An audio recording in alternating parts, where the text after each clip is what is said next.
মা হ্যাঁ রে। একটু সিঙ্গাড়া বানাবে, কিন্তু একটু অন্যভাবে। অন্যভাবে? একটু চিকেন পুর দিয়ে। ঠিক বলেছিস, বিকেল বেলায় কিন্তু জমে যাবে। বিকেল বেলা গরম সিঙ্গাড়া আর পরিবার যদি থাকে, আড্ডা কিন্তু দারুণ জমে যাবে। প্রথমে কয়েকটা বোনলেস চিকেন নিয়ে কিমা বানিয়ে অপর দিকে সিলে আদা রসুন বেটে নেব।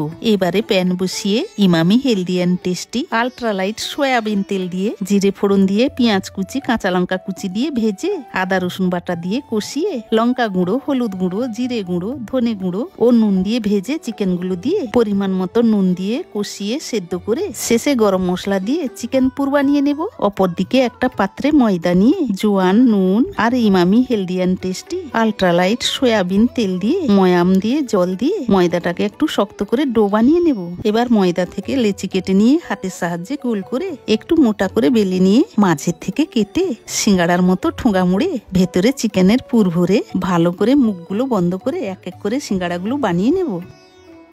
এবারে সিঙ্গাড়া ভাজার জন্য আমি ব্যবহার করব Emami healthy and tasty ultralight soybean তেল। আগেই বলেছিলাম Emami healthy and tasty ultralight soybean তেল এতটাই হালকা, মানে লাইট, যে এটা ভাজার পর কোনো রকম তেল তেলে ভাব থাকে না। বাবু রে, গরম গরম সিঙ্গাড়া হয়ে গেছে, খাবি আয়।